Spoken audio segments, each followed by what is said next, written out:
अभी जो चेयरमैन बनाया डॉक्टर को, गौहर, बैरिस्टर गौहर को, हमने इसको शामिल किया। इसकी क्या सोच है?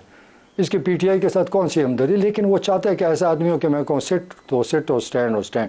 यहाँ इतने पीटीआई में लोगों ने कुर्बानियाँ दी, कोई भी इंसान का बच्चा नहीं था कि इसको ये ओहदा दे देता।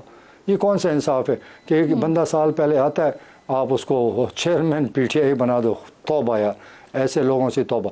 और फिर जो बुज़दार को वज़ीर आला बनाया, बुज़दार तो इलेक्शन आज़ाद लड़ा था, तो पीटीआई के 150 एमपीएस से ज़्यादा आए थे, क्या उनमें इंसान का बच्चा नहीं था वज़ीर आला बना था? कुर्बानियाँ लोगों ने दी और बुज़दार मज़े कर गया।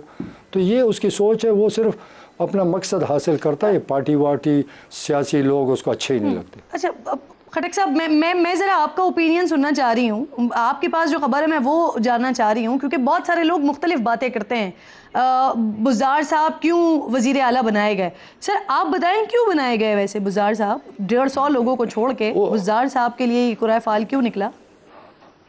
उसकी लॉटरी निकल आई, हमें तो खुद नहीं पता था। कोई कहता है क्या, कोई कहानी बड़ी है, कोई कहता है कि इस अल्फ़ाबेट से नाम शुरू होगा। तो ये इस तरह वो आप अपने लीडर बनाते हैं, इस तरह इंस्टीट्यूशन को आपको आगे ले जाएंगे। वो तो बस आई डोंट नो क्यों अल्लाह उसको अकल दे कि उसने क्या फ़ैसले किए। ये इतने लोग, वज़ारत आला का मनसब जो है ना पंजाब का, वो बहुत बड़ा होता है सर। तो आप तो बड़े करीब रहे इमरान खान साहब के, आपने कभी सवाल नहीं किया उनसे, उस्मान बुज़दार? सवाल को हज़ारों सवाल, हमारी पूरी कमेटी बनी, 5 दफ़ा मीटिंग्स की कि खुदा के लिए इसको हटाओ क्योंकि ये मुसीबत ला रहा है पार्टी के लिए। तो वो उसने नहीं माना। तो मैं एक देखें बात सुने, मैं उनके साथ वो फेडरल मिनिस्टर था, मैं जब कैबिनेट जाता था रोज़ कोई नया नमूना वहाँ बैठा होता था, पूछता कौन है जी, एक एडवाइज़र बन गया, कोई स्पेशल असिस्टेंट बन गया। मैंने कई दफ़ा इमरान खान, ये जो मैं बात कर रहा हूँ मैं चैलेंज करता हूँ सबको, पीटीआई वालों को, इसमें कोई झूठ मिला तो मुझे सज़ा जो चोर किए हो दे, मैं वो बात करूँगा जो मैं उसके नज़दीक रहूँ। मैं उसको कहता रहा कि तुम्हारी पार्टी में MNAs हैं, उसमें एग्रीकल्चरिस्ट भी है, इंडस्ट्रियलिस्ट भी है, साइंटिस्ट भी है, हर किस्म का आपका MNA है। इन्हीं लोगों को वजारत दो, इन्हीं को ट्रेन करो, ये आपका असासा है। लेकिन वो ये जो है टेक्निकल आदमी है, ये फलाना है, वो सारे पैसों वाले आते थे, लूट कर चले जाते थे, 6 महीने के बाद देखते थे किधर गया वो बंदा, पता चले जी वो लूट कर चला गया। तो उसकी तो अपनी सोच ही नहीं है, उसको हमदर्दी नहीं है अपने MNAs MPs से पूछो, इनको तो घास भी नहीं डालता था, इनसे तो हाथ भी नहीं मिलाता था, इज़्ज़त तो उसको नहीं आती, उसको हाथ मिलाना नहीं आता। मैं कभी भी वो उससे ना घबराया ना कि। खटक साहब ये फरमाएं सर, अगर इमरान खान की अपनी सोच तो कौन चला रहा था सर उनको? उनकी हुकूमत को कौन चला रहा था? हुकूमत को आज़म खान चला रहा था, बिल्कुल 100%। वज़ीर की कोई हैसियत ही कोई नहीं। और खान साहब की सोच को कौन चला रहा था? वो मुझे आप कहें, आप जो कहना चाहते हो मैं नहीं कहना चाहता, मैं औरतों के लांझे में नहीं आता, उसकी तो अपनी सोच ही। मैं नज़दीक से जानता हूँ जी, बस खोखा सा दिमाग है और बस वो लोगों पर झूठा ट्रस्ट करता है, लोगों को अपने नज़दीक लाता है, इस्तेमाल करता है, फिर धक्का देता है। टिशू पेपर जैसे इस्तेमाल होते हैं, तो मैं तो सारी उम्र नहीं इस्तेमाल हो सकता था, मुझे अकल है। मेरे जैसे आदमी को बेवकूफ़ बनाया, मैं समझा आ रहा है नया पाकिस्तान बनेगा, खुशहाली आएगी, डॉलर आएगी, कारखाने लगेंगे, लोगों की इज़्ज़त बहाल होगी, मुल्क से रिश्वत ख़त्म होगी। कौन सा चेंज आए? कोई एक कारनामा तो दिखा दे। वो छोटे छोटे दिखावे की चीज़ें हैं, लेकिन पाकिस्तान के लिए क्या किया मुझे तो ये कोई बताए ना कि कौन सी पार्टी ने पाकिस्तान के लिए काम किया। हर एक ने मज़े लिए, ऐश किए और ऐसा लूटा कि तौबा करते हैं। सही सर, जब आपने जिस वक्त पाकिस्तान तहरीक इंसाफ से अलहदगी का ऐलान किया तो उस वक्त साबिक स्पीकर असद कैसर साहब भी आपके साथ थे, फिर वो आपके साथ नहीं आए सर, क्यों आपकी और उनकी राहें जुदा हो गई? नहीं, उसकी अपनी सोच है। मैंने उससे बात की, उसने कहा नहीं मैं अभी नहीं जाना चाहता। मैंने कहा आप, मुझे तो कोई इतराज़ नहीं। मैंने क्योंकि 4 साल असद कैसर को पता है कि 4 साल मैंने किस तरह वक्त गुजारा है। मैं 2-3 दफ़ा फ़ैसला कर चुका था कि मैं छोड़ रहा हूँ। असद कैसर मुझे मना लेता था, कभी मतलब हम दोस्त थे, वो मना लेता था, लेकिन मैं तो पहले से इरादा, लेकिन मैं वक्त का इंतज़ार कर रहा था कि मुझे मौका मिले और मैं इस बंदे से बदला लूँ, क्योंकि वो गुरूर है।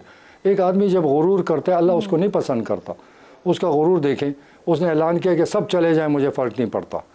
तो इतना भी गुरूर कर, हमारा तो एक वर्कर हमसे चला जाए, हम रात को नींद नहीं आती। कैसर साहब के रोकने की वजह से आप रुके हुए थे? हमारा ये आपस में था, कभी वो खफा हो जाता था, मैं राज़ी कर लेता था, मैं खफा होता था वो, लेकिन मौका नहीं था का इंतज़ार। जब बदला लेना है बंदा सही फिर बदला लेता है, इस तरह नहीं कि गधा बन के गलत फ़ैसला करे।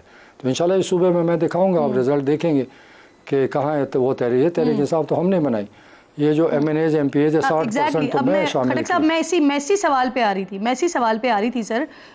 ये जिस सूबे में आप बैठे हुए हैं, इसमें 2 बार कामयाबी मिली है पाकिस्तान तहरीक इंसाफ को, और ऑब्वियसली बड़ा क्रेडिट जाता है आपको। और ये वो सूबा है कि जहां पर दूसरी बार चांस नहीं देती है अवाम, लेकिन अवाम ने चांस दिया।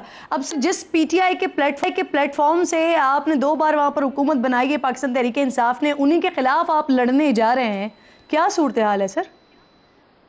देखिए, उस इमरान खान की सोच देखें। लोगों को कहता था, क्योंकि आज़म खान में से आखिरी 10 महीने चीज कहते हैं ये आज़म खान की वजह से ये KP में इतना सब कुछ हुआ है, वो 10 महीने रहा है। तो मैं वहाँ पूछता रहा ना कि आज़म खान तो आपके साथ 4 साल से, मुझे बताया ना 4 साल में आज़म खान ने क्या किरदार अदा किया, आज गवाह बन गया उसके ख़िलाफ़। तो मतलब है ये इसको किसी की इज़्ज़त का सवाल नहीं, वो नहीं चाहता कि कोई आगे बढ़े, वो देख रहा होता है कि कोई आगे बढ़ रहा है उसकी टांगें काट दो। ये तो है तारीख, हमें देखें वो अर्तुगरुल फिल्म पे लगा दिया, सोचे उसमें था क्या, उसमें ये था कि कुर्सी के लिए बाप को कत्ल करो, बेटे को कत्ल करो, बहन को कत्ल करो, माँ को कत्ल करो, ये उसकी सोच है। अगर लोगों को ये समझनी है कि इमरान खान की सोच क्या है, उसकी सोच यही है कि सियासत के लिए गंदागिरी करो, जो मर्जी करो, कुर्सी तक पहुँचो, मारना है मार दो, जलील करना है जलील कर दो, सबको बेइज्जत किया है। हमारे सब लोगों को इसने बेइज्जत किया, इंशाल्लाह अल्लाह ताला इसको बेइज्जत करेगा। जी सर, आगे बढ़ते हैं ज़रा। आप खुद वज़ीर आला रहे हैं, आपके बाद महमूद खान साहब इस सूबे में वज़ीर आला रहे, अब आप दोनों मिलकर इलेक्शन लड़ रहे हैं। अगर सर आपकी पार्टी हुकूमत बनाने की पोजीशन में आ जाती है तो कौन होगा वज़ीर आला का कैंडिडेट? आप खुद होंगे या आपकी जमात से कोई और होगा? नहीं, हमारा फैसला हुआ है, मैं खुद लीड करूँगा, मैं इंशाल्लाह वज़ीर आला बनूँगा। हमारी मेहनत है, मेरे पास बड़े अच्छे लोग शामिल हो रहे हैं और इलेक्शन लड़ेंगे और मुकाबला करेंगे। और इन लोगों की मैं इलेक्शन जीतो या ना जीतो, मैंने इस मुल्क को, लोगों को इन मुजरिमों की शक्ल दिखानी है कि ये सियासी लीडर जो कि मुजरिम है, इस मुल्क के गद्दार हैं, इनकी वजह से महंगाई है, इनकी वजह से बेरोज़गारी है, दुनिया में खुशहाली आ रही है, हम तबाही की तरफ जा रहे हैं। तो ये मुजरिम को अगर ये हमारी कौम ना पहचान सके फिर तो ये कौम नहीं हुआ, ये तो ऐसी भेड़ बकरियाँ। तो ये लोगों को समझ आ जानी चाहिए। बातें अभी हो रही हैं, इलेक्शन से पहले ही ज़बान ज़दे आम इस तरह की बातें हैं कि शायद कोई इत्तेहादी हुकूमत बनेगी, सिंगल मेजॉरिटी किसी को नहीं मिलने जा रही है। तो जिन लोगों को आप मुजरिम कह रहे हैं, पाकिस्तान पीपल्स पार्टी भी, PMLN भी, तो सर अगर विफाक में आप आते हैं तो क्या आप इनके साथ फिर हुकूमत में भी नहीं होंगे?